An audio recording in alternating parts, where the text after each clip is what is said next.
Receiver नीचे रखते हुए हैरी के दिमाग में धमाका सा हुआ।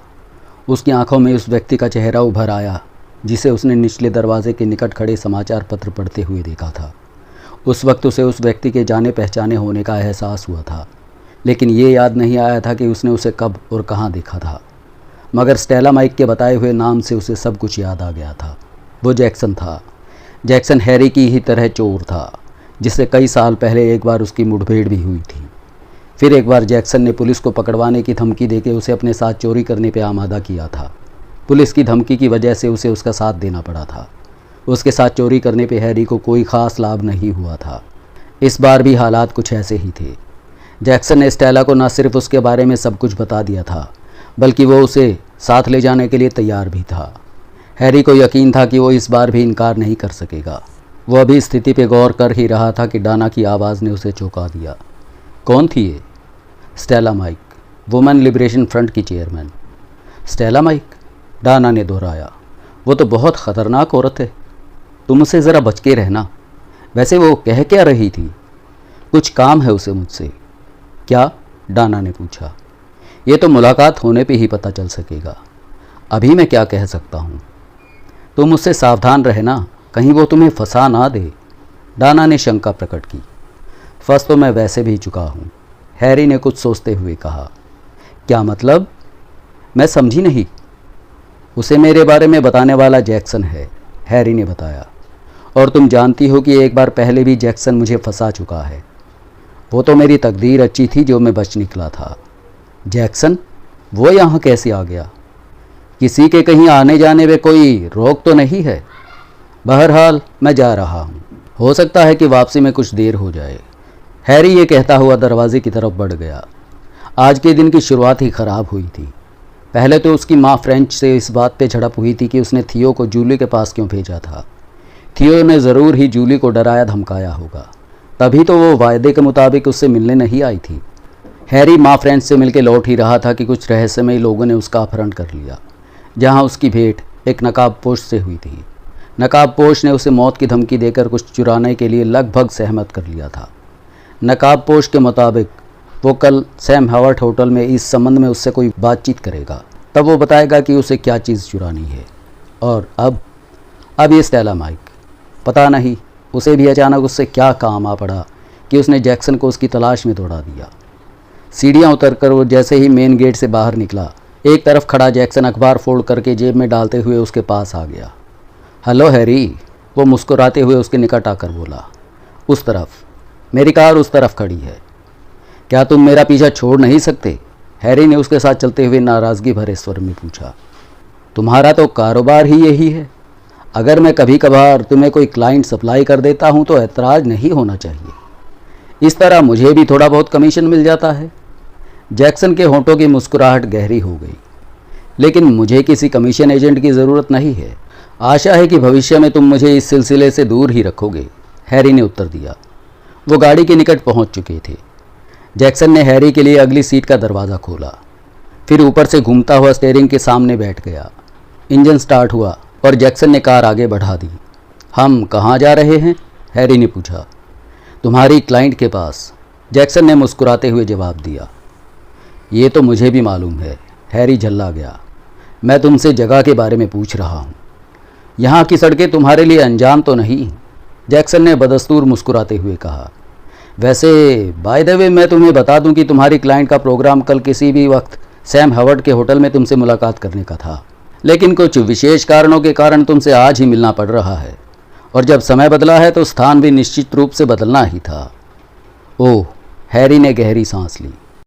वो तो समझ रहा था कि सैम हावर्ट के होटल में मिलने वाला कोई और क्लाइंट था, जबकि वो इस वक्त स्टेला माइक से मिलने जा रहा था। इसका मतलब था कि कल को सैम हावर्ट के होटल में उसकी मुलाकात स्टेला माइक से ही होनी थी, जो कल ना होकर आज हो रही है। लगभग आधे घंटे बाद गाड़ी विभिन्न सड़कों पर घूमती हुई पार्क एवेन्यू के एक क्षेत्र में एक 10 मंजिला इमारत के सामने जाके रुक गई। वे दोनों कार से उतरे। इमारत में प्रवेश करने के बाद जैक्सन सर्वसाधारण लोगों के प्रयोग में आने वाली लिफ्ट का प्रयोग करने के बजाय उस लिफ्ट की तरफ बढ़ गया जो पेंट हाउस के विशेषाधिकार में थी। 10वीं मंजिल पर पेंट हाउस की राहदारी में वो लिफ्ट से बाहर आए। राहदारी में भी मोटा कालीन बिछा हुआ था।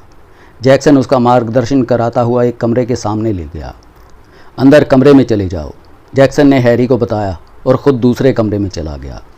हैरी एक सोफे के करीब खड़ा होकर कमरे का अध्ययन करने लगा।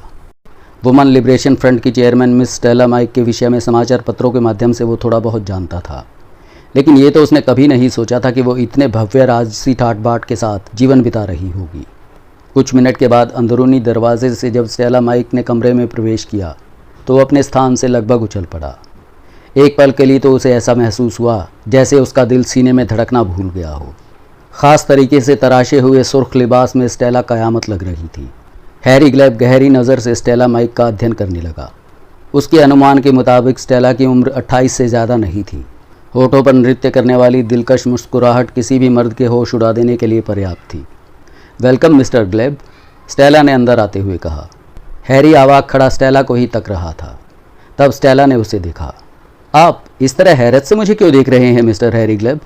प्लीज़ बैठ जाइए। हैं? कुछ नहीं, हैरी सोफे में धंसते हुए बोला। मैं सोच रहा था कि मुझे भी वुमेन लिबरेशन फ्रंट का मेंबर बन जाना चाहिए, लेकिन ये मिशन सिर्फ औरतों के लिए है। स्टेला के होठों की मुस्कुराहट गहरी हो गई। ये फ्रंट महिलाओं को पुरुषों से उनके अधिकार दिलाने के लिए स्थापित किया गया है और इसमें किसी पुरुष के प्रवेश करने का प्रश्न ही नहीं उठता। अगर मैं इस पेंट हाउस तक पहुंच सकता हूं तो आगे भी जा सकता हूं, हैरी ने मुस्कुराते हुए उत्तर दिया। आगे बढ़ने पे केवल आपको असफलता ही हाथ लगेगी, स्टेला मुस्कुराई। अपना अपना नसीब, हैरी ने एक गहरी सांस ली और बोला। बहरहाल ये बताइए कि आपने मुझे क्यों बुलाया है? तुम्हारे विचार में तुम्हें यहाँ बुलाए जाने का कारण क्या हो सकता है? स्टेला माइक ने अर्थपूर्ण दृष्टि से उसकी तरफ देखा। मैं वही जानना चाहता हूँ कि तुम क्या चीज़ चोरी करवाना चाहती हो, हैरी ने कहा। मगर इसके लिए इतना स्वांग रचने की क्या ज़रूरत थी? कैसा स्वांग? स्टेला की मुस्कुराहट धीमी पड़ गई।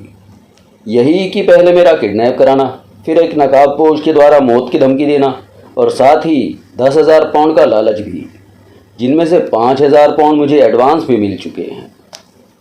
इसका मतलब ये हुआ कि तुम काम करने के लिए तैयार हो। अब जब मैंने 5,000 पाउंड लिए हैं तो काम तो करना ही पड़ेगा, और तुम्हें मालूम होना चाहिए कि मैं उसूल का पक्का हूँ। जब किसी काम के लिए हाँ कर देता हूँ तो फिर कदम पीछे नहीं हटाता। मुझे मालूम है, स्टेला के होठों पे मुस्कुराहट तैर गई। क्या जैक्सन को यह मालूम है कि तुम क्या चीज़ चोरी करवाना चाहती हो? नहीं। ये नकाबपोश कौन है? हैरी ने स्टेला की आंखों में झांकते हुए पूछा। ऐसा समझ लो कि वो एक काला चोर है जो भूत की तरह हरदम तुम्हारे सिर पे सवार रहेगा। अगर मैं तुम्हारा काम ना करूं तो? हैरी ने गंभीरता का आवरण ओढ़ते हुए पूछा। मत करो, महज एक गोली तुम्हारे लिए काफ़ी होगी, स्टेला ने शांत भाव से जवाब दिया। मैं मरने से नहीं डरता। हैरी का खोखला स्वर सुनकर स्टेला माइक खिलखिला के हंस पड़ी। शायद आज का ये बेहतरीन लतीफ़ा है मिस्टर हैरी। ये हमारे काम करने का ढंग है। बहुत सोच समझ के फैसला करना। तुम्हारी ज़रा सी भी गलती तुम्हारी जान पे भारी पड़ सकती है। कहना बहुत आसान है, लेकिन जब बुरी घड़ी आती है तो अच्छे अच्छों को पसीना छूट जाता है। हैरी टुकुर टुकुर उसका मुंह तकने लगा, जो यकायक ही खतरनाक रूप धारण कर चुकी थी।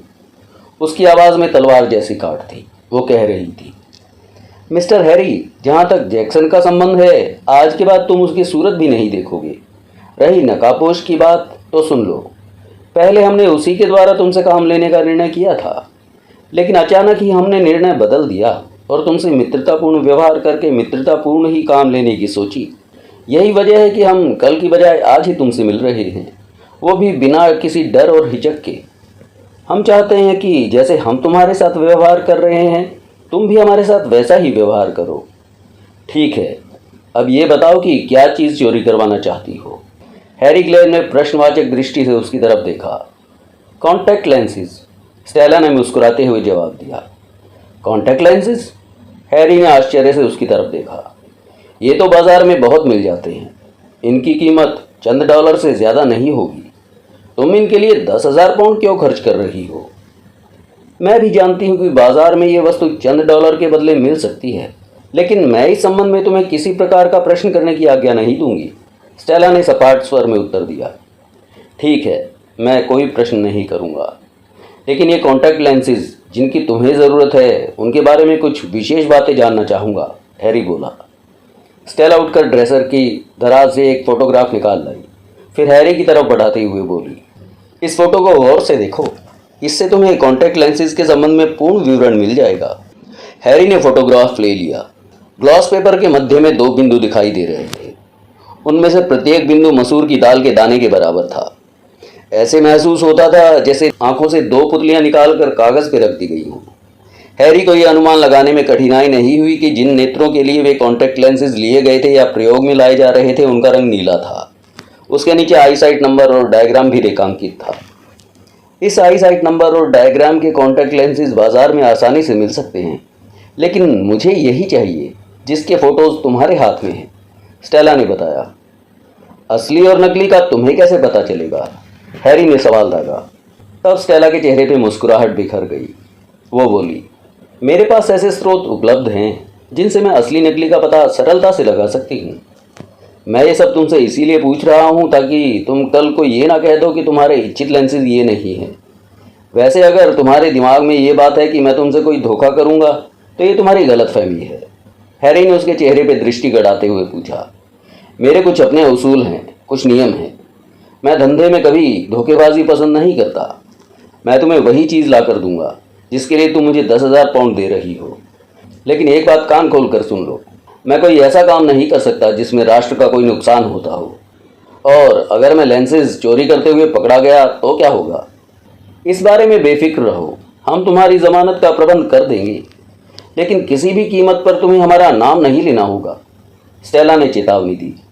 तुम भी इस बात से निश्चिंत रहो, तुम्हारा नाम कहीं नहीं आएगा, हैरी ने आश्वासन दिया। मैं जानती हूँ तुम जो कह रहे हो वही करोगे, तभी तो तुम्हारा चुनाव किया गया है। स्टेला के होठों पे मुस्कुराहट बिखर गई। ठीक है, अब ये भी बता दो कि कॉन्टैक्ट लेंसेज कहाँ मिल सकते हैं? हैरी ने सवालिया नज़रों से उसकी तरफ देखा। ये लेंसेज रेबेका नामक एक लड़की की आंखों में लगे हुए हैं।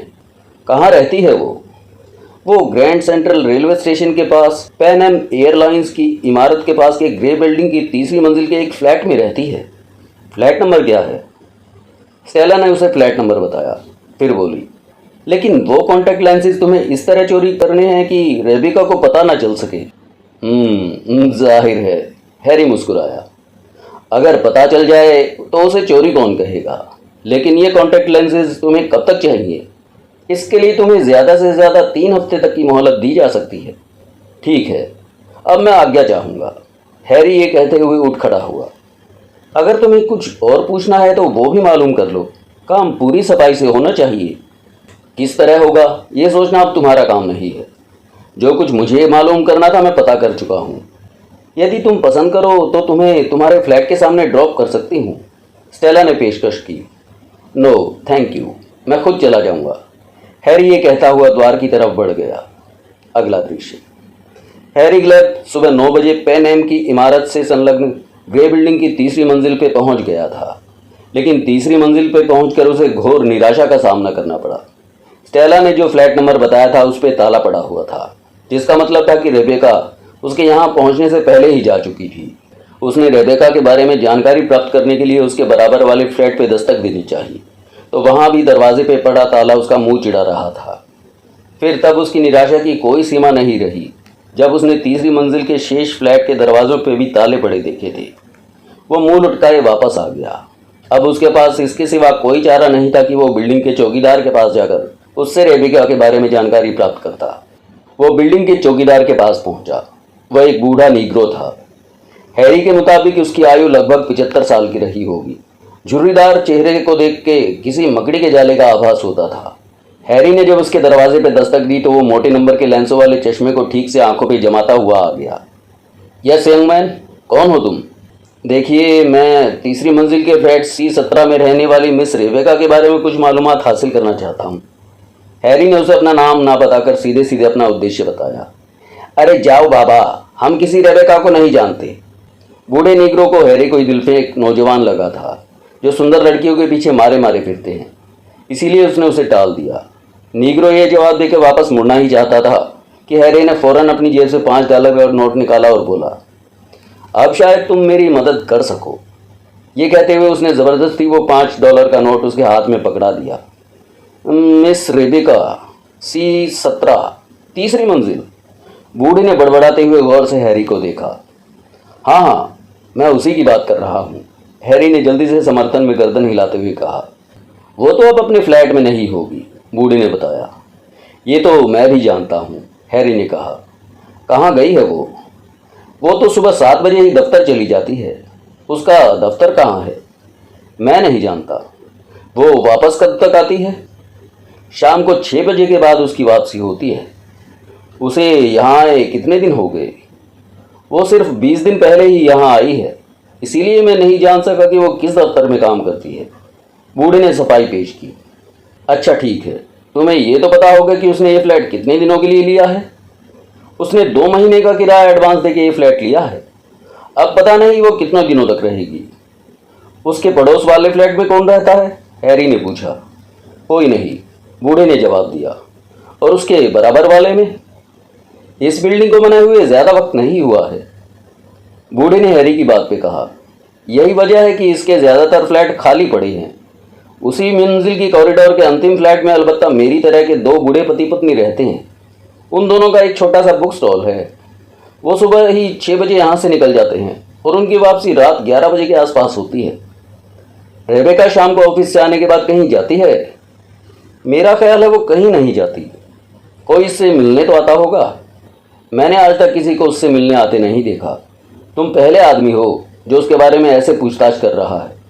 वो तो अपने कमरे में बंद होकर छोटी मोटी किताबों में उलझी रहती है, नीग्रो ने जवाब दिया।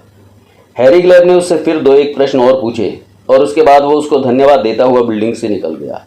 अब उसके पास बेकारी के सिवाय कुछ काम नहीं था। स्पष्ट था कि जब तक उसे रेबेका के बारे में पूरी जानकारी प्राप्त ना हो वो कुछ नहीं कर सकता था। और रेबेका का साथ वाला फ्लैट खाली था। उसके दिमाग में एक योजना कुलबुलाने लगी। वो कुछ देर तक योजना के ताने बाने बुनता रहा, फिर उस पर अमल करने का निर्णय ले लिया। इसके साथ ही उसने गाड़ी का रुख मोड़ दिया। अब वो डाना की तरफ जा रहा था। उसकी योजना में डाना ही मुख्य पात्र थी। डाना के ऑफिस के कुछ दूरी पर एक रेस्टोरेंट के सामने उसने गाड़ी रोक ली और नीचे उतरकर रेस्टोरेंट में प्रविष्ट हो गया। हॉल में इक्का दुक्का ही ग्राहक थे। वो उस तरफ बढ़ गया जिधर 2 टेलीफोन बूथ दिखाई दे रहे थे। एक बूथ में प्रवेश करके उसने रिसीवर उठाया और स्लॉट में सिक्का डालकर डाना के ऑफिस का नंबर मिलाने लगा। दूसरी तरफ से कॉल तुरंत ही रिसीव की गई। वो ऑपरेटर थी। प्लीज़ डाना का नंबर मिलाया जाए, ये कह के वो प्रतीक्षा करने लगा। चंद सेकंड बाद ही डाना की रिसीवर पे आवाज़ सुनाई दी। तब वो बोला, हेलो डाना, मैं हैरी बोल रहा हूँ। क्या तुम्हें ऑफिस से कुछ देर के लिए छुट्टी मिल सकती है? कुशल तो है, डाना चौंक सी गई। तुम बोल कहाँ से रहे हो? तुम्हारे ऑफिस से सिर्फ आधा ब्लॉक दूर एक रेस्टोरेंट से, हैरी ने उत्तर दिया। सब कुशल मंगल ही है। कैसे याद किया आज तुमने? इधर से गुजर रहा था, सोचा तुम्हारी मनमोहनी सूरत ही देखता चलूं। हैरी ने मक्खन लगाया। रहने दो, डाना जल्दी से बोली। अब तुम्हें मुझसे इतना भी प्रेम नहीं कि शाम तक मेरी वापसी का इंतजार ना कर सको। तुम आ रही हो या नहीं? कुछ मिनट इंतजार करो, आ रही हूं मैं। थैंक्स डियर डाना, वो शब्दों में मिठास घोलकर बोला। मैं तुम्हारा बेसब्री से इंतजार कर रहा हूँ। हैरी ने यह कहते हुए रिसीवर हुक पे लटका दिया और बूथ से निकलकर उस मेज पे जाकर बैठ गया जहां से शीशे के पार सड़क पे देखा जा सकता था। उसी वक्त वेट्रेस भी पहुंच गई। Yes please, wait some time, यह कहकर हैरी ने वेट्रेस को टाल दिया और अपनी नज़रें फिर से शीशे के पार जमा दी। ठीक 15 मिनट बाद उसे डाना सड़क पार करती दिखाई दी। उसने तुरंत वेट्रेस को अपनी तरफ आकर्षित किया और उसे 2 कॉफ़ी लाने का ऑर्डर दिया। फिर वो डाना की तरफ देखने लगा जो इस बीच रेस्टोरेंट के दरवाजे तक पहुंच चुकी थी। डाना ने हॉल में प्रवेश करके जैसे ही हैरी की तलाश में इधर उधर नज़र दौड़ाई, हैरी ने फौरन ही हाथ हिलाकर कहा, हे इस तरफ। हैरी को देख के डाना के चेहरे पे मुस्कुराहट बिखर गई। जैसे ही डाना मेज़ पे पहुंची वेट्रेस भी कॉफ़ी ले आई। हाँ, क्या बात थी? डाना ने कुर्सी पे बैठते हुए पूछा। हैरी ने उत्तर देने के स्थान पे 2 कप डाना की तरफ बढ़ा दिए। कॉफ़ी बनाओ। कॉफ़ी तो मैं बना दूंगी, तुम वो बात बताओ जिसके लिए तुमने मुझे यहाँ बुलाया है, डाना ने उतावलेपन से पूछा। पहले कॉफ़ी, हैरी ने कहा। डाना ने एक पल के लिए उसके चेहरे पे दृष्टि जमाई, फिर कॉफ़ी बनाने में बिजी हो गई। हाँ, अब तो बताओ, वो कॉफ़ी का कप उसकी तरफ बढ़ाते हुए बोली।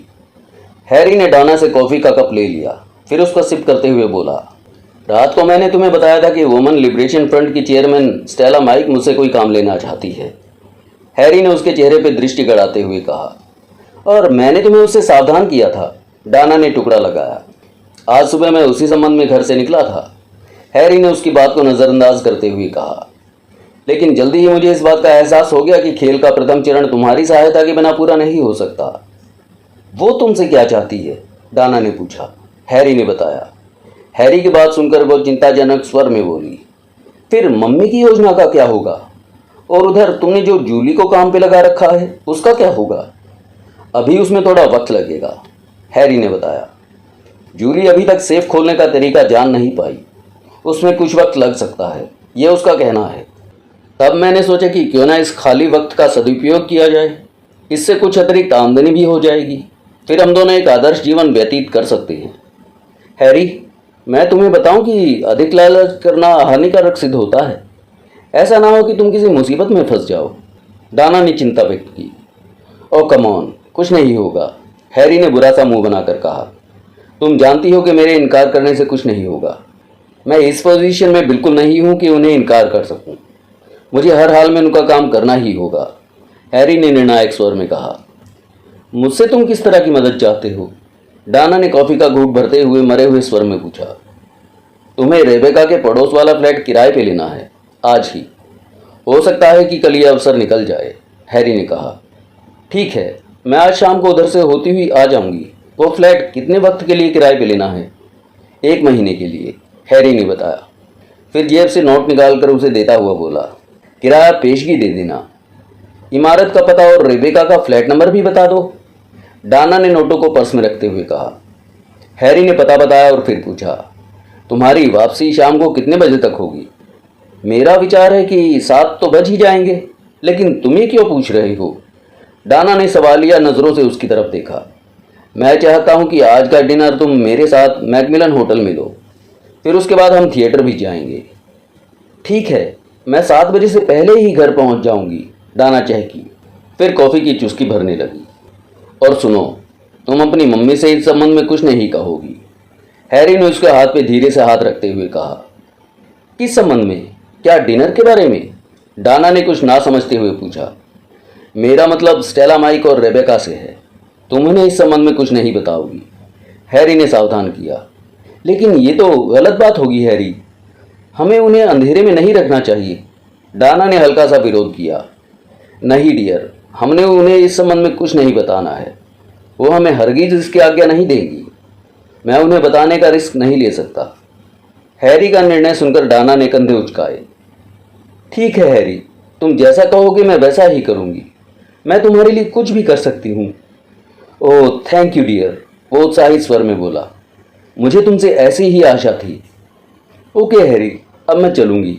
मैं इतनी ही देर के लिए ऑफिस से आई थी। डाना ने रिस्टवॉच में वक्त देखा और फिर वहां से उठकर चल दी। डाना के दरवाजे से बाहर जाने के बाद हैरी ने अपनी सीट छोड़ दी। अगला दृश्य। उसी शाम को ठीक 7 बजे डाना घर वापस पहुंच गई। उसने मुस्कुराती हुई निगाहों से हैरी की तरफ देखा और हैंडबैग में से एक चाबी निकालकर उसकी तरफ उछालती हुई बोली, ये लो, उस फ्लैट की चाबी। कौन से फ्लैट की? 16 की या 18 की? हैरी ने चाबी को क्रिकेट की गेंद की भांति लपकते हुए पूछा। 18 की। रेबेका से मिली? हाँ, मुझे मालूम था तुम उसके बारे में ज़रूर ही जानकारी प्राप्त करना चाहोगे। वेरी गुड, हैरी हर्षित स्वर में बोला। ये वाकई शानदार काम किया है तुमने। तुम बहुत समझदार हो। अच्छा जी, वो मुस्कुराई। तुम्हें अब पता चला है? पता तो मुझे पहले से है, हैरी किसी कदर झेप कर बोला। ये और बात है कि आज उसका इजहार किया है। हैरी, तुम शायद नहीं जानते कि तुम्हारा ये छोटा सा काम करके मुझे कितनी खुशी हो रही है, डाना ने भावुक स्वर में कहा। रेबेका के बारे में तुमने क्या मालूम किया? वो पुरातत्व विभाग में रिसर्च करने वाली एक कंपनी में कार्यरत है। वो स्वयं भी पुरातत्व विभाग में स्कॉलर है। इस कंपनी में मिस्री विज्ञान पे उसे अथॉरिटी समझा जाता है। वो वैली ऑफ किंग्स में प्रसिद्ध विद्वान डॉक्टर हेनरी क्लासिक के साथ भी काम कर चुकी है। इरामिक, हेटी और इब्रानी भाषाओं का वो पूर्ण ज्ञाता है। Very good Dana. ऑफिस से आने के बाद शाम को वो क्या करती है? हैरी ने पूछा। उसकी कंपनी इन दिनों तिलियास के एक स्थान पर खुदाई कर रही है, जहाँ से उन्हें कुछ वस्तुएं प्राप्त हुई हैं। आजकल रेबेका उन्हीं वस्तुओं पर रिसर्च कर रही है। क्या ये काम वो घर पे भी करती है? हैरी ने आश्चर्य से पूछा। नहीं, रिसर्च का काम तो वो ऑफिस में ही करती है। घर पे आने के बाद तो वो उन वस्तुओं से संबंधित किताबों का अध्ययन करती है। ठीक है, अब तुम जल्दी से तैयार हो जाओ, हमें 8 बजे तक होटल में पहुंचना है। हैरी, क्या तुम स्टेला माइक के इस काम को छोड़ नहीं सकते? ना जाने क्यों मुझे डर सा लग रहा है। डाना ने एक बार फिर हैरी को समझाना चाहा। ओह कम ऑन बेबी, इसमें डरने जैसी कोई बात नहीं, तुम फौरन तैयार होकर आओ। हैरी ने उसकी कमर में बाहें डालकर उसे सीने से सटाते हुए कहा। डाना ने हैरी के मूक निमंत्रण को स्वीकार करते हुए अपने होठ उसकी तरफ बढ़ा दिए। अगला दृश्य। जब हैरी ने रात के 2 बजे ग्रे बिल्डिंग में प्रवेश किया तो वहां चारों तरफ सन्नाटा छाया हुआ था। बिल्डिंग का चौकीदार बूढ़ा नीग्रो अपने कमरे का दरवाज़ा बंद किए गहरी नींद सो रहा था। उस बिल्डिंग के ज़्यादातर फ्लैट खाली होने की वजह से अधिकतर खिड़कियां अंधकार में डूबी हुई थी। वैसे भी इस समय रात के 2 बजे थे। जो लोग इस बिल्डिंग के फ्लैटों में निवास करते थे वे भी अपने फ्लैटों की लाइट बुझाए सो रहे थे। एक होटल में डिनर लेने के बाद हैरी डाना को अपने साथ लेके ब्रॉडवे चला गया था, जहां एक थिएटर में उसने पहले ही सीटें बुक कर रखी थी। 1:30 बजे शो समाप्त होने के बाद हैरी डाना को लेकर ग्रैंड सेंट्रल स्टेशन की तरफ चल दिया था। स्टेशन के पिछली तरफ पेन एम की बिल्डिंग के सामने हैरी को ड्रॉप करके डाना अपने घर चली गई थी। हैरी, ज़रा देखभाल के काम करना, जाने से पहले डाना ने उसे चेताया था। हैरी ने सिर हिला के डाना को समर्थन दिया और फिर टहलता हुआ पेन एम से संबंधित ग्रे बिल्डिंग में प्रवेश कर गया। बिल्डिंग का गेट खुला हुआ था। हैरी ने अंदर प्रवेश करने के बाद लिफ्ट का प्रयोग करने के बजाय सीढ़ियों का प्रयोग करना ज़्यादा उचित समझा। वो दबे कदमों से सीढ़ियाँ चढ़ता हुआ तीसरी मंजिल पर पहुँच गया। राहदारी अंधकार युक्त और सुनसान पड़ी थी। हैरी ने जेब से टॉर्च निकाली और उसके प्रकाश में चलता हुआ एक पल के लिए वो रूबिका के फ्लैट के सामने रुका और फिर उससे संबंधित फ्लैट के सामने पहुंच गया। जेब से चाबी निकालकर ताला खोला और अंदर प्रवेश करने के उपरांत धीरे से दरवाज़ा बंद कर दिया। लाइट ऑन करने के बाद वो कुछ देर तक उस कमरे का निरीक्षण करता रहा। फिर दूसरे कमरे में दाखिल हो गया। ये बेडरूम था, जिसकी खिड़कियाँ पिछली गली में खुलती थी। हैरी ने खिड़की के सामने पर्दे खींच दिए और बत्ती जलाकर कमरे का मुआयना करने लगा। डाना ने इस कमरे का जो किराया अदा किया था, उस किराए में ये कमरा बुरा नहीं था। फिर वह उस दीवार के निकट पहुंच गया, जिसके दूसरी ओर अनुमानतः रेबेका का बेडरूम था। वो गहरी नज़रों से दीवार को तकता रहा। सहसा उसकी आंखों में चमक उभर आई। दीवार पर छत से लगभग 1 फीट नीचे लगभग 1 इंच व्यास का प्लास्टिक पाइप लगा हुआ था। ये पाइप उसके ड्राइंग रूम से निकलता था और चंद फीट आगे जाकर बेडरूम की दीवार में गायब हो गया था। हैरी बेडरूम से निकल के ड्राइंग रूम में पहुंच गया। दीवार के ऊपर से होता हुआ वही पाइप नीचे आकर एक सॉकेट में मिल गया था। हैरी को वस्तु स्थिति का ज्ञान होने में देर नहीं लगी। ये टेलीफोन की लाइन थी। वो दोबारा बेडरूम में आ गया और एक बार फिर उस पाइप को देखने लगा जो दूसरे फ्लैट में चला गया था। उसे आश्चर्य भी हुआ कि दोनों फ्लैटों में टेलीफोन की एक ही लाइन किस प्रकार हो सकती थी। फिर अचानक उसे विचार आया कि संभव है कि ये दोनों फ्लैट पहले किसी आदमी ने एक साथ ही किराए पे लिए हों और टेलीफोन की लाइन फ्लैट से दूसरे फ्लैट तक बढ़ा दी हो, लेकिन बाद में ये दोनों फ्लैट ही उसने छोड़ दिए हों और टेलीफोन की लाइन उसी तरह रहने दी गई हो। बहरहाल वास्तविकता जो भी रही हो, अब की स्थिति हैरी के लिए लाभकारी थी। उसने कोट उतार के कुर्सी के हत्थे पे डाल दिया, जूते उतारे और बिस्तर पे लेट के आंखें बंद कर ली। उसे अब जो कुछ भी करना था सुबह को ही करना था। अगला दृश्य। खटके की आवाज़ से हैरी की आंख खुल गई।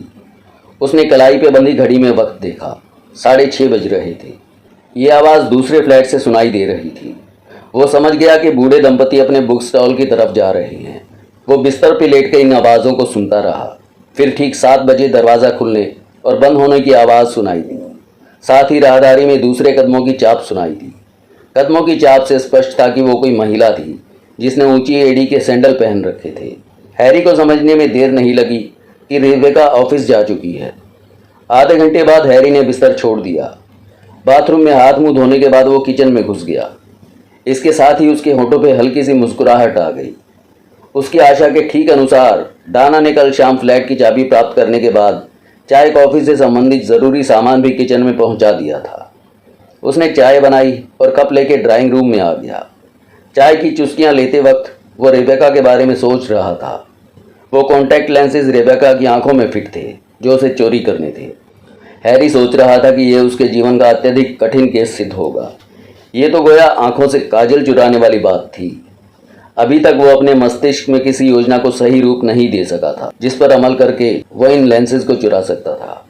सिर्फ एक ही हल्की सी उम्मीद थी। इतना तो वो भी जानता था कि कुछ लोग रात को सोते वक्त चश्मे की भांति कॉन्टैक्ट लेंसेज को भी उतार के रख देते हैं। अगर रेबेका भी रात को कॉन्टैक्ट लेंसेज उतार कर सोने की आदी थी तो फिर उसे चुराने में कोई मुश्किल नहीं होती। लेकिन ये ज़रूरी तो नहीं था कि वो रात को सोते वक्त लेंसेज उतार के रख देती हो। ऐसी स्थिति में उसे कोई तरकीब सोचनी थी जो अभी तक उसके मस्तिष्क में आई ही नहीं थी। चाय समाप्त करने के बाद उसने खाली कप किचन में रखा और कमरे में वापस आकर पलंग के नीचे से कैनवास का वो थैला निकाल लिया जिसके संबंध में कल उसने डाना को विशेष रूप से निर्देश दिया था। उस थैले में एक छोटा सा रिंच, प्लास, कुछ स्क्रू ड्राइवर और इसी तरह की कुछ वस्तुएं भरी हुई थीं। वो थैला लेके बेडरूम में आ गया और दीवार पे उस स्थान को देखने लगा जहां से टेलीफोन के तार वाला पाइप दूसरी तरफ चला गया था। वो काफ़ी ऊंचा स्थान था। उसने एक क्षण को कुछ सोचा और दूसरे कमरे में पड़ी हुई राइटिंग टेबल उठाकर दीवार के निकट रख दी। फिर मेज़ पे चढ़ के वो पाइप को देखने लगा। जिस स्थान से पाइप दीवार के अंदर गया था वहाँ एल्बो के द्वारा जोड़ लगा हुआ था। उसी प्रकार का जोड़ निश्चित रूप से दूसरी तरफ भी था। हैरी के मुताबिक ये दीवार 6 इंच मोटी थी, जिसका मतलब था कि पाइप के दोनों जोड़ों के मध्य पाइप का 6 इंच का टुकड़ा लगा हुआ था। कुछ क्षणों तक वो अपनी ओर वाले एल्बो के जोड़ का निरीक्षण करता रहा। फिर थैले में से रिंच निकालकर जोड़ को खोलने का प्रयास करने लगा। उसका यह प्रयास निरर्थक नहीं गया। थोड़ी सी कोशिश के बाद उसने जोड़ की एल्बो निकालकर नीचे रख दी। अब समस्या उस पाइप की थी जो दूसरी तरफ की एल्बो से जुड़ा हुआ था। वो छोटे पाइप को घुमाने लगा। घुमाने से जोड़ की चूड़ियाँ खुलती चली गईं और चंद सेकंड के बाद 6 इंच लंबा पाइप का टुकड़ा दीवार और एल्बो से निकलकर उसके हाथ में आ गया। दूसरी तरफ के पाइप में एल्बो बदस्तूर फिट थी और हैरी को यकीन था कि जब तक उसको बहुत ध्यान से ना देखा जाए तब तक दूसरी तरफ से दीवार के अंदर आने वाले पाइप के खुले जोड़ को नहीं देखा जा सकता था। उसने पाइप का टुकड़ा नीचे रख दिया, फिर सुराख से दूसरी तरफ झांकने लगा। यह छिद्र लगभग 1.25 इंच का व्यास का था। इससे केवल सामने वाली दीवार को देखा जा सकता था। हैरी कुछ क्षणों तक छिद्र से झांकता रहा, फिर मेज पे से उतर के नीचे आ गया। दूसरे कमरे में आके कुर्सी पे पड़े हुए कोट की जेब से कोई वस्तु निकाली जो पेन से मिलती जुलती थी। वो दोबारा बेडरूम में आकर मेज पे चढ़ गया। वो स्नूपर था। ये स्नूपर साधारण पेन से कुछ मोटा था, लेकिन उसे खींच के आवश्यकता अनुसार छोटा या बड़ा किया जा सकता था। स्नूपर के अगले भाग पे कैमरे की भांति लेंस लगा हुआ था और पिछली ओर आंख लगाकर कैमरे की ही भांति देखा जा सकता था। इस स्नूपर में एक विशेष बात और थी। इसके अग्रभाग को हर ओर मोड़ा जा सकता था, जबकि पिछले भाग में एक स्थान पर लेंस को एडजस्ट किया जा सकता था। हैरी ने स्नूपर को खींचकर उसे उसकी वास्तविक लंबाई से दुगना कर लिया और उसे दीवार में दाखिल करके आगे की तरफ धकेलने लगा। स्नूपर का लेंस वाला भाग दीवार के छिद्र से लगभग आधा इंच दूसरी तरफ निकल चुका था। उसने पिछले भाग से आंख लगा दी और छोटा सा बटन दबा दिया। दीवार से दूसरी तरफ निकला हुआ लेंस का भाग धीरे धीरे घूमने लगा। रेबेका के कमरे का दृश्य उसकी आंखों के सामने था। सामने वाली दीवार के साथ राइटिंग टेबल पड़ी हुई थी, जिस पे कुछ छोटी मोटी पुस्तकें बिखरी पड़ी थीं। मेज़ के साथ ही एक बुक शेल्फ भी मौजूद था, जिसमें और भी बहुत सी पुस्तकें भरी हुई थीं। दूसरी दीवार के साथ एक बेड था, जिसके साथ एक अलमारी भी फिट थी। बेड पर भी 2-3 पुस्तकें बिखरी दिखाई दे रही थीं। बेड के साथ ही कॉफ़ी टेबल थी, जिस पर नाश्ते के बर्तन रखे दिखाई दे रहे थे, जिसका मतलब ये था कि आज शायद रेबेका को देर हो गई, जिसकी वजह से वो झूठे बर्तन जैसे के तैसे छोड़कर ऑफिस चली गई। हैरी कुछ देर तक स्नूपर की मदद से कमरे का अध्ययन करता रहा। स्नूपर की एक विशेषता ये भी थी कि इसकी मदद से रात के अंधकार में भी देखा जा सकता था। उसने स्नूपर दीवार के छिद्र से निकाल लिया और उसे फोल्ड करके मेज से उतरकर ड्राइंग रूम में आ गया। उसने स्नूपर को कोट की पॉकेट में डाला और कोट पहनता हुआ बाहरी द्वार की तरफ चल दिया। जब वो बाहर निकला तो राहदारी सुनसान पड़ी थी। वो पिछले वाली सीढ़ियों की तरफ चल दिया। लिफ्ट से सामने वाली सीढ़ियों का प्रयोग करना उसने उचित नहीं समझा था। ग्रे बिल्डिंग से निकलकर वो कुछ देर तक अकारण ही इधर उधर घूमता रहा। फिर एक रेस्टोरेंट में बैठकर नाश्ता करने लगा। नाश्ते से निवृत्त होने के बाद उसने एक टैक्सी पकड़ी और पार्क एवेन्यू की तरफ चल दिया। रेबेका का ऑफिस वहीं था। वो रेबेका के संबंध में कुछ और जानकारी प्राप्त करना चाहता था, लेकिन अचानक ही एक विचार उसके मस्तिष्क में कौंधा और उसने अपना इरादा बदल दिया। वो खुद रेबेका के सामने नहीं जाना चाहता था। उसने सोच लिया था कि इस उद्देश्य के लिए वो एक बार फिर डाना की सेवाएं प्राप्त करेगा। पार्क एवेन्यू पहुंचने से पहले ही उसने टैक्सी ड्राइवर को टैक्सी की दिशा बदलने का निर्देश दिया और अपना पता बताकर सीट की पुष्ट से टेक लगा ली। फ्लैट पर पहुंचने के बाद उसने बाथरूम का रुख किया और कपड़े चेंज करने के बाद वो बिस्तर पे गिर गया। कुछ ही देर बाद वह नींद की बाहों में झूला झूलने लगा। यद्यपि उसकी आंखें दोपहर के 4 बजे ही खुल गई थी, लेकिन डाना की वजह से उसे शाम 6 बजे तक इंतजार करना पड़ा। उसने 5:30 बजे ही डाना को ऑफिस से सीधे अपने घर पे आने के लिए टेलीफोन पे कह दिया था। डाना ठीक 6:15 पर उसके फ्लैट पे पहुंच गई। क्या बात है हैरी, तुम्हें तो आज रेबेका के बराबर वाले फ्लैट में होना चाहिए था। तुम यहाँ कैसे दिखाई दे रहे हो? रेबेका शाम को 6 बजे ऑफिस से अपने फ्लैट पे पहुंचती है। मैं अभी वहां जाकर क्या करता? तो अब ये बताओ कि तुमने मुझे क्यों बुलाया है? पहले तुम बाथरूम में जाके फ्रेश हो लो, तब तक मैं तुम्हारे लिए कॉफी बना कर लाता हूँ। डाना मुस्कुराती हुई बाथरूम में चली गई, जबकि हैरी किचन की तरफ बढ़ गया। डाना फ्रेश होकर बाथरूम से बाहर आई तो हैरी उसके लिए कॉफी बनाकर ले आया था। उसने एक कप डाना के आगे बढ़ाया। डाना ने कप लेके उसमें सिप किया, फिर पूछा, हाँ, अब बताओ क्या बात है जिसके लिए तुमने मुझे बुलाया है? तुम्हें रेबेका के ऑफिस जाना है, हैरी ने अपने कप में घूंट भरते हुए कहा। वो क्यों? वहां तुम्हें रेबेका के बारे में जो कुछ भी मालूम हो पता करना है। तुम्हें पता करना है कि वो दफ्तर में किन किन लोगों से मिलती है, उसकी व्यस्तता क्या है, ऑफिस में उसके सबसे निकट कौन सा आदमी है, वगैरह वगैरह। इस वगैरह वगैरह में कौन कौन से काम शामिल हैं, जरा वो भी अच्छी तरह बता दो, डाना ने मुस्कुराते हुए कहा। तुम कितनी समझदार हो, मैं अच्छी तरह जानता हूँ। इस वगैरह वगैरह में वो बातें शामिल हैं जो भविष्य में हमारे लिए सहायक सिद्ध हो सके, हैरी ने कहा। हमारे लिए नहीं, सिर्फ तुम्हारे लिए, डाना बोली। इस चोरी में मैं तुम्हारा साथ नहीं दे रही हूँ। ओके डाना, हैरी जल्दी से बोला। नाराज होने की जरूरत नहीं है, मैं अपनी बात को ठीक करता हूँ। जो कुछ भी मेरे लिए सहायक सिद्ध हो सके। तुम्हें वो सारी जानकारी प्राप्त करनी है रेबेका के ऑफिस से। ठीक है, कल तुम्हारा काम हो जाएगा। अब मैं जाऊं? मम्मी घर पे इंतजार कर रही होंगी। हाँ, तुम जा सकती हो। तुम्हारे यहाँ रहने का कोई भी लाभ नहीं है, क्योंकि मुझे तो रात वहीं रेबेका के बराबर वाले फ्लैट में बितानी है। तुम चाहो तो वहां आ सकती हो। जी नहीं, तुम्हारे पीछे मारे मारे फिरने से बेहतर तो यही है कि मैं मम्मी के पास जाकर आराम से सो जाऊं। ये कह के वो उठ खड़ी हुई और फिर दरवाजे से बाहर निकल गई। उसके जाने के बाद हैरी ने लिबास बदला और फ्लैट से निकल गया। ग्रे बिल्डिंग में जाने से पहले उसने रास्ते में ही खाने पीने और नाश्ते के सामान को खरीद लिया था। अगला दृश्य। शाम के वक्त चूंकि बिल्डिंग में आम लोगों की आमोदरफ्त रहती थी, इसीलिए हैरी ने भीतर प्रवेश करने के लिए इस बार भी सीढ़ियों का प्रयोग किया था। जब वो तीसरी मंजिल पे पहुंचा तो रेबिका के फ्लैट के दरवाजे के नीचे से प्रकाश की किरण दिखाई दे रही थी, जिसका मतलब था कि वो घर पर ही है। हैरी ने पूरी सावधानी के साथ धीरे से दरवाजा खोला और अपने फ्लैट में दाखिल हो गया। वो ड्राइंग रूम में रुके बगैर सीधा बेडरूम में पहुंचा था। वहां मेज पे चढ़कर वो कुछ क्षण रेबिका के कमरे की आहट लेने का प्रयास करता रहा। किसी प्रकार की आहट ना पाकर उसने कोट की जेब से स्नूपर निकाला, फिर दीवार के छिद्र में उसे धीरे धीरे घुसेड़ना आरंभ कर दिया। जब स्नूपर इच्छित लंबाई तक पहुंच गया तो उसने अपनी ओर के छिद्र से आंख लगा दी और स्नूपर की सहायता से कमरे का अध्ययन करने लगा। रेबेका का बेडरूम खाली था, अलबत्ता दूसरे कमरे से बर्तनों की आवाजें सुनाई दे रही थी। रेबेका वहां बैठी शायद भोजन कर रही थी। हैरी मेज से नीचे उतर आया। स्नूपर उसने दीवार के छिद्र में रहने दिया। ड्राइंग रूम में पहुंच के उसने अपने साथ लाया हुआ पैकेट खोला और वहीं बैठकर भोजन करने लगा। मौके का फायदा उठाते हुए उसने भी खाने से निवृत्त होना ही उचित समझा था। बाद में ना जाने किस वक्त मौका मिलता। खाने के बाद उसने सिगरेट सुलगाई और वहीं बैठा हल्के हल्के कश लेने लगा। फिर अचानक वो कदमों की आहट सुन के चौंक गया। उसने फौरन सिगरेट को एशट्रे में मसला और बेडरूम में आकर मेज पे चढ़ गया। स्नूपर से आंख लगाकर उसके फोकस और एंगल को एडजस्ट किया और धीरे धीरे उसे घुमाने लगा। जैसे ही रेबेका स्नूपर के फोकस पे आई, उसकी आंखों की चमक में वृद्धि हो गई। हैरी के मुताबिक उसकी आयु अधिक से अधिक 30 वर्ष की रही होगी। उसे ब्यूटी क्वीन तो नहीं कहा जा सकता था, मगर वो इतनी सुंदर अवश्य थी कि राह चलते लोग मुड़ मुड़ कर उसे देखने पे विवश हो जाएं। वो राइटिंग टेबल के पास खड़ी विभिन्न पुस्तकें उठा उठा कर देख रही थी। मेज पर चाय या कॉफी का कप रखा हुआ था, जिसमें से भाप उठ रही थी। आखिरकार रेबेका ने उन किताबों में से एक मोटी सी किताब का चयन किया और कुर्सी पर बैठ के उसका अध्ययन करने लगी। साथ ही साथ वो थोड़ी थोड़ी देर बाद कॉफी या चाय का घूंट भी लेती जा रही थी। हैरी क्लब 1 घंटे तक दीवार के साथ चिपका खड़ा रहा।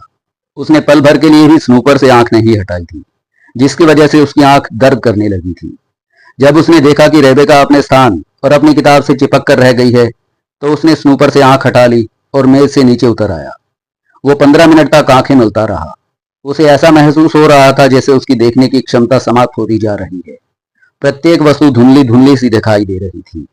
उसने इससे पूर्व भी कई बार स्नूपर का प्रयोग किया था, लेकिन यह उसके जीवन का पहला अवसर था जबकि उसने लगातार 1 घंटे तक स्नूपर से आंखें नहीं हटाई थी। लगभग 15-20 मिनट तक आराम करने के बाद वह एक बार फिर मेज पे चढ़ गया। रेबेका की स्थिति में कोई परिवर्तन नहीं आया था। वो बदस्तूर कुर्सी पे बैठी पुस्तक का अध्ययन कर रही थी। उसके इत्मीनान को देख के लगता था कि वो पूरी रात उसी कुर्सी पर बैठने का विचार रखती हो। कुछ देर तक स्नूपर से आंख लगाए रखने के बाद वो दोबारा मेज से नीचे उतर आया और फिर तो ये उसका नियम सा बन गया। हर 15-20 मिनट के बाद वो मेज पे चढ़कर स्नूपर से दूसरी तरफ झांकता और हर बार रेबेका को कुर्सी पर बैठे देखकर उसके जबड़े भींच जाते। रात के 2 बज चुके थे। मेज पर उतरते चढ़ने से उसके घुटने दर्द करने लगे थे। इस बीच हालांकि वो 2 बार अपने लिए कॉफी बना चुका था और उसे पीकर फिर मेज पे चढ़ जाता था, मगर हर बार परिणाम वही, शून्य का शून्य। वो अपनी कुर्सी पे जमी बैठी थी। ऐसा लगता था जैसे फेविकोल से उसको कुर्सी के साथ चिपका दिया गया हो। इस बार बार की परेड ने न केवल हैरी को बुरी तरह से थका दिया था, बल्कि अब तो उसकी आंखों में चुभन सी भी होने लगी थी। वो सिर्फ ये देखना चाहता था कि रेबेका सोने से पहले कॉन्टेक्ट लेंसेज उतार कर कहाँ रखती है, वो रखती भी है या ऐसे ही उन्हें लगाए लगाए सो जाती है। इसके बाद ही वो उन्हें चोरी करने की योजना बनाता। 2:45 बजे वो एक बार फिर मेज पे चढ़ के दूसरी तरफ झांकने लगा। ठीक उसी पल रेबेका ने किताब मेज पे रखकर कुर्सी छोड़ दी। इस बार हैरी के शरीर में एक नई स्फूर्ति का संचार होने लगा। आखिरकार जिसके लिए वो कई घंटों से परेशान था, वो घड़ी आ ही गई। कुर्सी छोड़ने के बाद रेबेका ने एक तौबा शिकन अंगड़ाई ली, एक ऐसी अंगड़ाई जिसे देखकर देवताओं का भी ईमान डगमगा जाए। हैरी अपनी जगह हिलकर रह गया। उसके शरीर का रक्त उबाल खाकर कनपटियों पर ठोकरें मारने लगा। अंगड़ाई लेने से रेबेका के शरीर के सारे उतार चढ़ाव स्पष्ट होकर निमंत्रण देते लग रही थी। हैरी ने जल्दी से उसकी गोलाइयों से निगाह हटा ली और अपना ध्यान एक बार फिर उसकी आंखों की तरफ लगा दिया, जिनमें मदिरा छलकने को तैयार थी। उसकी आंखों में खुमार छाया हुआ था, मगर ना तो हैरी को उसकी आंखों के खुमार से मतलब था, ना ही उनसे छलकती मदिरा से। वो तो सिर्फ ये देखना चाहता था कि रेबेका इन मदिरा भरी आंखों से कॉन्टेक्ट लेंस निकालकर कहाँ रखती है। उसे यकीन था कि अब रेबेका कॉन्टेक्ट लेंस उतारकर अवश्य रखेगी, लेकिन उसकी उम्मीदों पे एक बार फिर पानी फिर गया। रेबेका सोने की बजाय एक सूटकेस में अपने कपड़े पैक करने लगी। हैरी उसको कपड़े पैक करते देखकर आश्चर्य में पड़ गया। वो सोच रहा था कि रेबेका इस वक्त कहीं जाने की तैयारी कर रही थी या ऐसे ही अपने कपड़े संभाल कर रख रही थी। लेकिन जब आखिर में उसने रेबेका को अपनी किताबें भी सूटकेस में रखते देखा, तो उसे यकीन हो गया कि वो कहीं जाने की तैयारी कर रही थी। लेकिन रात के 3 बजे तैयारी करने का क्या मतलब, उसने मन में सोचा। शायद उसे सुबह ही कहीं जाना है। जवाब मिला। हैरी को मन का दिया गया जवाब सही लगा था। तैयारी पूर्ण करने के बाद रेबेका ने सूटकेस को दूसरे कमरे में ले जाके रख दिया और वापस आकर बिस्तर पर अधलेटी अवस्था में एक बार फिर वो उसी पुस्तक का अध्ययन करने लगी। हैरी भी वापस मेज से नीचे उतर आया और सिगरेट सुलगाकर कुर्सी पर बैठकर धीरे धीरे कश लगाने लगा। अब उसे यकीन हो चला था कि रेबेका रात भर नहीं सोएगी। सिगरेट का कश लगाते हुए वो सोचने लगा कि रेबेका कहाँ जाएगी।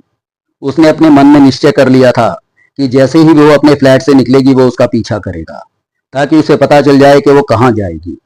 तब तक वो अपने उद्देश्य में सफल नहीं हो सकता था। सिगरेट उसने फर्श पे मसल दिया और कुर्सी की पुष्ट से टेक लगाकर वो उन कॉन्टेक्ट लेंसेज के बारे में सोचने लगा, जिनकी चोरी करने के लिए पहले उसका भरी सड़क पे अपहरण किया गया था। फिर उसे धमकी देकर उसे काम के बारे में बताने का अगले दिन का वक्त दिया गया था। फिर शायद उन लोगों ने अपनी योजना में परिवर्तन करते हुए वुमेन लिबरेशन फ्रंट की चेयरमैन स्टेला माइक को सामने लाकर उसे चोरी करने के लिए बाध्य किया गया था। हैरी को न चाहते हुए भी उस चोरी पे सहमत होना पड़ा था। फिर 10,000 पाउंड का लालच उसे भी दिया गया था। हैरी ये सोचने के लिए विवश था कि आखिर उन कॉन्टेक्ट लेंसेज में ऐसी कौन सी खास बात थी जिनके लिए ये हथकंडे अपनाए जा रहे थे। उसकी समझ में कोई बात नहीं आ रही थी। 4 बज रहे थे। हैरी ने एक बार फिर मेज पे चढ़ के स्नूपर स्कोप से अंदर झांका। रेबेका बदस्तूर बिस्तर पर अधलेटी अवस्था में पुस्तक के अध्ययन में मग्न थी। वो दोबारा कुर्सी पर आकर बैठ गया। उसकी आंखों में बुरी तरह चुभन हो रही थी। उसने अपनी आंखों को रेस्ट देने के लिए कुर्सी की पुष्ट से टेक लगाकर आंखें बंद कर ली। इस तरह उसे बहुत आराम का अनुभव हो रहा था। नींद आंखों में पड़ाव डालने के लिए तैयार थी, लेकिन वो सो नहीं सकता था। उसके कान किसी भी आहट को सुनने को तैयार थे। उसने सोचा कि जैसे ही रेबेका के कमरे से कोई आहट सुनाई देगी वो फौरन उठ जाएगा, लेकिन नींद बराबर उसकी आंखों में समाती जा रही थी। वो आंखें बंद किए बैठा था, जिस वजह से उसे बहुत आराम मिल रहा था। ये इसी आराम का जलवा था कि वो कुर्सी पर बैठे बैठे ऊँघ गया। आंख खुलते ही उसने कलाई पर बंधी घड़ी में वक्त देखा।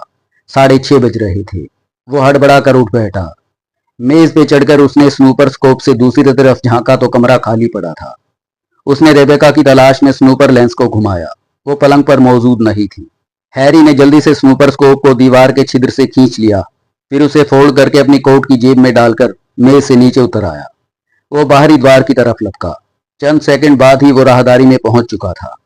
उसी पल उसे राहदारी के अंतिम फ्लैट में रहने वाले पति पत्नी तेज तेज कदम उठाते हुए सीढ़ियों की तरफ बढ़ते हुए दिखाई दिए। बिल्डिंग के बूढ़े चौकीदार के अनुसार वो दोनों बुक स्टॉल के स्वामी थे और समाचार पत्रों के कारण वो सवेरे 6 बजे ही घर से निकल जाया करते थे। लेकिन आज शायद उन्हें देर हो गई थी, इसी कारण वो बड़ी तेजी में दिखाई दे रहे थे। वो दोनों पति पत्नी जैसे ही सीढ़ियों पे गायब हुए, हैरी फौरन रेबेका के फ्लैट के सामने पहुंच गया, लेकिन रेबेका के फ्लैट का बंद दरवाजा उसका मुंह चिढ़ा रहा था। अगला दृश्य। हैरी ग्लेब को अपनी मूर्खता पे क्रोध आ रहा था कि रात भर जागने के बाद वो आखिरी पलों में सो क्यों गया था। अंतिम बार जब उसने घड़ी देखी थी तो 4 बज रहे थे और इस वक्त 6:30 बजे थे। ये अंदाजा लगाना मुश्किल था कि रेबेका किस वक्त फ्लैट से निकली होगी। साथ ही ये भी यकीनी तौर पे नहीं कहा जा सकता था कि वो एयरपोर्ट गई थी, रेलवे स्टेशन या बस स्टैंड गई थी। वो अपने फ्लैट का दरवाजा खुला छोड़कर सीढ़ियों की तरफ भागा। वो दोनों पति पत्नी अभी रास्ते में ही थे। हैरी एक साथ दो दो सीढ़ियां फलांगता हुआ उनसे आगे निकल गया। बिल्डिंग का बूढ़ा चौकीदार उस वक्त दूध की बोतल लेकर अपने कमरे की तरफ जा रहा था। ए, रुको! हैरी ने चौकीदार को अपने कमरे की तरफ जाते हुए देख के हाँक लगाई। बूढ़ा निग्रो रुका और हैरी को सवालिया नजरों से देखने लगा। 2-3 छलांग में ही हैरी उसके पास पहुंच गया और उससे बोला, क्या तुम सुबह सुबह ही $5 कमाना चाहोगे? बूढ़े की आंखों में हल्की सी चमक उभर आई। उसने एक बार फिर अपनी सवालिया नजरों को हैरी के चेहरे पे गड़ा दिया। मैं तुमसे 1-2 बातें पूछना चाहता हूं, हैरी बोला। ओ, तुम वही हो ना? बूढ़े निग्रो ने अपना चश्मा ठीक करते हुए पूछा। हाँ, तो आओ, मेरे कमरे में आ जाओ। मैं चाय बनाने जा रहा हूं, वहीं इत्मीनान से बातें करेंगे, बूढ़े ने कहा। हैरी ने उसके पीछे उसके कमरे में प्रवेश किया। बूढ़े ने गैस हीटर जलाया और केतली में चाय का पानी रखने लगा।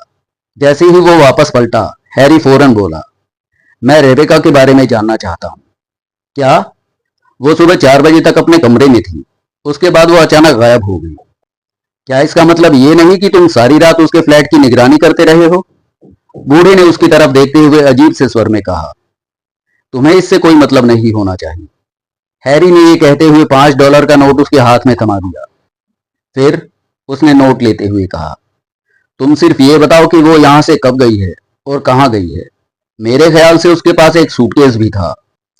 तुम्हारा विचार सही है, बूढ़े ने नोट जेब में रखते हुए कहा। उसके पास वाकई एक सूटकेस भी था। वो ठीक 5 बजे यहां से गई थी। उसके लिए टैक्सी मैं ही लेकर आया था। टैक्सी लेके वो कहां गई थी? हैरी ने शीघ्रता से पूछा। मैं वही बताने जा रहा था, मगर तुम बहुत उतावलेपन का प्रदर्शन कर रहे हो। वो यहां से सीधी एयरपोर्ट गई थी। अब उसे किस जहाज पे जाना है ये मैं कुछ नहीं जानता। अलबत्ता इतना बता सकता हूं कि वो देश से बाहर गई है और उसकी वापसी लगभग 1.5 महीने बाद होगी। ओह! हैरी ने एक गहरी सांस ली और बोला, चाय बन गई क्या? बूढ़ा उत्तर दिए बिना चाय कपों में उड़ेलने लगा। एक कप उसने हैरी की तरफ बढ़ा दिया। हैरी इत्मीनान से बैठ के चाय पीता रहा। अब उसे कोई जल्दी नहीं थी। रेबेका के बारे में अब उसे ऑफिस से ही मालूम हो सकता था और ऑफिस 9 बजे से पहले नहीं खुलता था।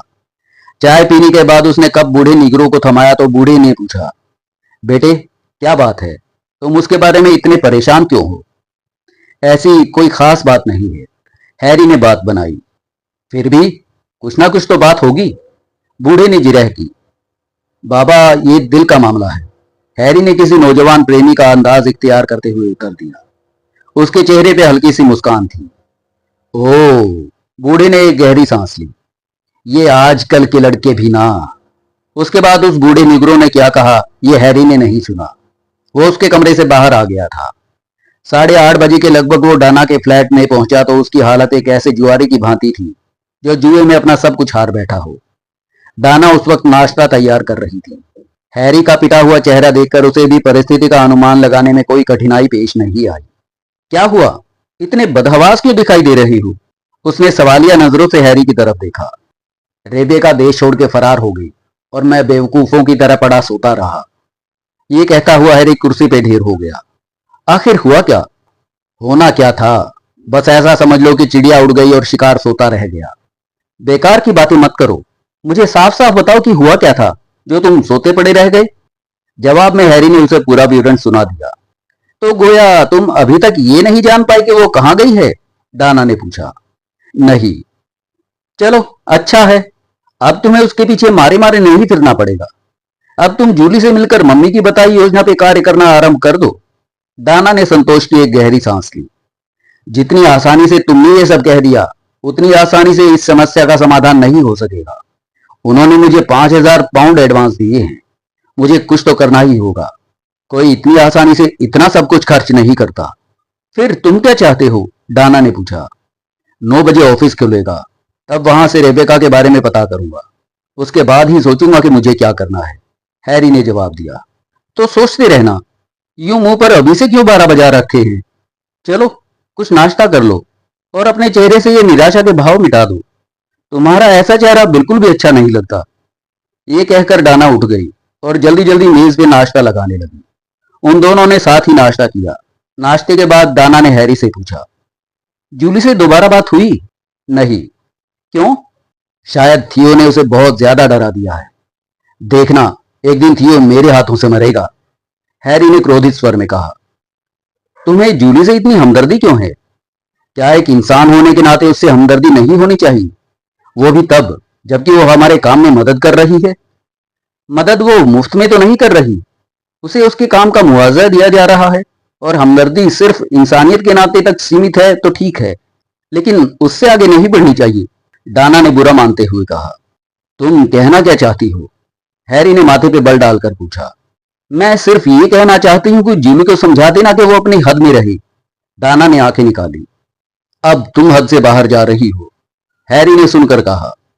तुम मुझे बेकार ही धमकी दे रही हो। मैं तुम्हें कुछ नहीं कह रही हूं, लेकिन मैं ये हरगिज बर्दाश्त नहीं कर सकती कि कोई दूसरी लड़की तुमसे फ्री होने का प्रयास करे। लगता है तुम्हें आज ऑफिस नहीं जाना, हैरी ने बात बदलते हुए कहा। वक्त हो चुका है। ठीक है, मैं जा रही हूं, वो अपना पर्स संभालती हुई बोली। अब ये बताओ कि मुझे रेबेका के ऑफिस जाना है या नहीं? अब जब रेबेका ही यहां नहीं रही तो तुम उसके ऑफिस जाकर क्या करोगी? हैरी ने कहा। तुम ये तो जानना चाहोगे कि वो कहां गई है? इतना काम तो मैं खुद भी कर सकता हूं। ठीक है, मैं अब चलती हूं, मुझे वाकई देर हो रही है। ये कह के डाना ऑफिस चली गई। अगला दृश्य, 9:30 बजे के लगभग उसने रेबेका के ऑफिस में टेलीफोन किया। नंबर उसने डायरेक्टरी में पहले ही देख लिया था। हेलो ऑपरेटर, हैरी ने दूसरी तरफ से स्त्री स्वर सुनते हुए कहा। यस, मैं रेबेका का एक दोस्त बोल रहा हूं। मेरे पास बहुत दिनों से उसकी एक अमानत रखी हुई थी। कुछ देर पहले मैं उसकी अमानत लेकर जब उसके फ्लैट पे पहुंचा तो पता चला कि वो देश से बाहर जा चुकी है। क्या तुम बता सकती हो कि वो कहां गई है? हैरी ने उचित बहाना बनाया था। मिस रेबेका इजराइल गई हैं, आज सुबह की फ्लाइट से, उधर से जवाब मिला। उनकी वापसी कब तक होगी? लगभग 1.5 महीने के बाद। मुमकिन है कि इससे ज्यादा दिन भी लग जाएं। ओह, हैरी ने चौंकने का अभिनय किया। उन्हें तो बहुत दिन लग जाएंगे। हाँ ये तो है। सुनिए मिस, हैरी ने बात अधूरी छोड़ी। मिस रोजी, उसने अपना नाम बताया। रोजी स्मिथ। मिस रोजी, क्या हमें रेबेका का एड्रेस मिल सकता है? क्यों? सवाल के जवाब में फिर से सवाल पूछा गया। मैं रेबेका की वो अमानत उसके पास वापस भिजवाना चाहता हूँ। किसी वजह से मैं उसे अब अपने पास नहीं रख सकता।